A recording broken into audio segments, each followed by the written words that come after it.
Ah, dinosaurs. The original drama queens of Earth. You think your life is tough? Try surviving for 150 million years without Wi-Fi, coffee, or even a meteor defense system. Let's dive in. Dinosaurs, majestic, powerful, and seemingly unstoppable.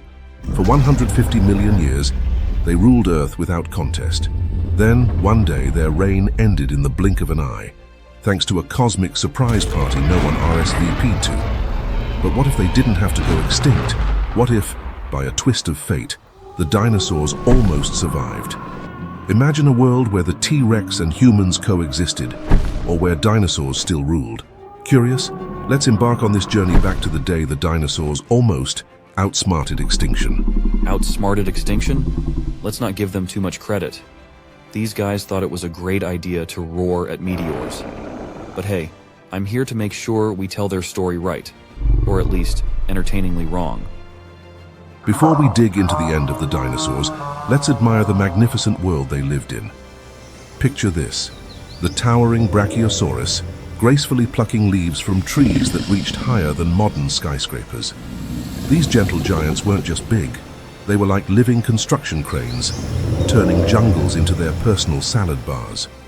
Then there's the Triceratops, a three-horned, four-legged fortress on legs. Its frill wasn't just for show, it protected its neck from predators like the fearsome Tyrannosaurus rex. Speaking of T-Rex, this apex predator was a walking nightmare, with a bite force strong enough to crush cars, if cars existed back then. But it wasn't all about brute strength. Take the Velociraptor, small, fast, and smarter than your average predator. These pack hunters could coordinate attacks like a prehistoric SWAT team, making them as dangerous as they were fascinating. Smarter? Sure. But let's not pretend they were writing poetry or solving algebra. They were smart for their time, like the prehistoric version of the cool kid in school. Now let's talk about Chicxulub, the asteroid that changed everything. This wasn't just any rock. Measuring 10 kilometers wide and traveling faster than the speed of sound, Chicxulub didn't knock on Earth's door, it kicked it down. When it slammed into what is now Mexico's Yucatan Peninsula, it released energy equivalent to 1 billion nuclear bombs. The initial impact created tsunamis taller than skyscrapers, setting forests ablaze and shaking continents, but the real killer came after. The sky turned black as ash and sulfur filled the atmosphere, blocking sunlight for months or even years. With no sunlight, plants died, and without plants, the entire food chain collapsed like dominoes. Dominoes. More like Jenga. One wrong move and down goes everything. Except this time, there were no second chances.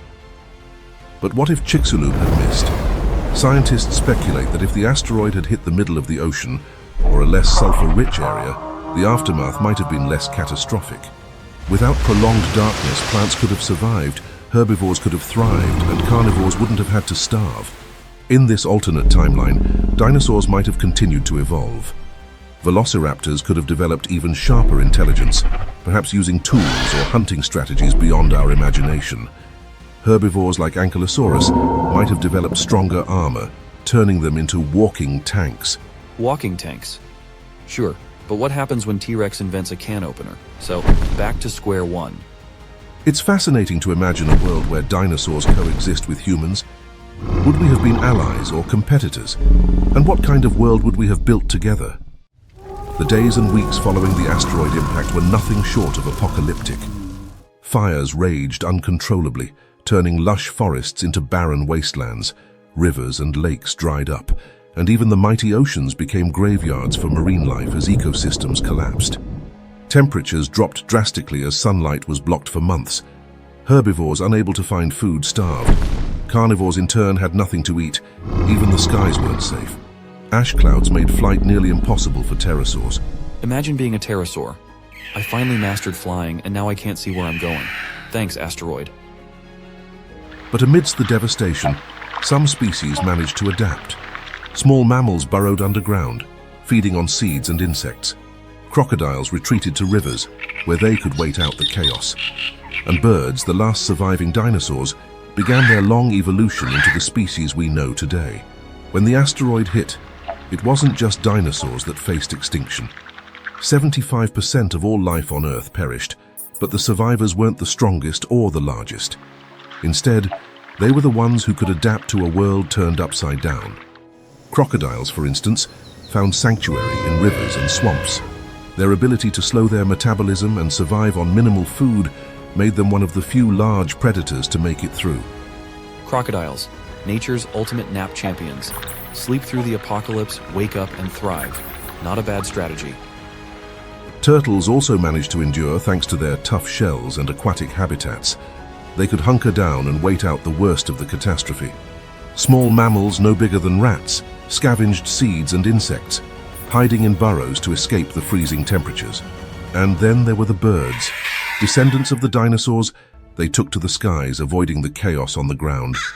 These feathered survivors diversified over millions of years, becoming the 10,000 species we see today, from majestic eagles to, well, pigeons. Ah, pigeons. From raptors to bread thieves. Truly an inspiring evolutionary journey. Now, here's a question for the ages. Could dinosaurs come back? With advances in genetic engineering, the idea isn't as far-fetched as it once seemed. Scientists have successfully cloned animals like sheep and are even working on bringing back extinct species like the woolly mammoth. So why not dinosaurs? Oh, sure. Let's bring back velociraptors. What's the worst that could happen? I'm sure they'd be great emotional support animals. Theoretically, if we could find intact dinosaur DNA and fill in the gaps with genetic material from modern birds, we might be able to recreate some species. But the challenges are immense. DNA degrades over time, and most fossils don't contain usable genetic material. Even if we succeeded, could these recreated dinosaurs survive in today's world? But beyond the technical hurdles, there are ethical questions. Should we bring back creatures that went extinct millions of years ago? What if they disrupt modern ecosystems? And of course, there's the big one. Could we control them? While the idea of seeing a living T-Rex is thrilling, perhaps dinosaurs are best left in the past. Their extinction paved the way for mammals to rise and for us to eventually inherit the Earth.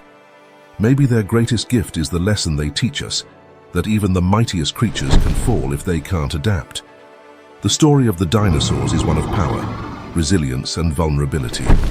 They were rulers of Earth for millions of years, but their reign ended not because of their strength, but because they couldn't adapt to a sudden and catastrophic change. Their extinction is a sobering reminder of how fragile life on Earth truly is. And if you've learned anything today, it's this. Don't take life for granted.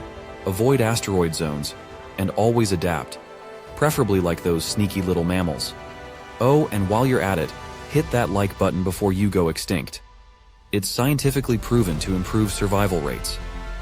Probably.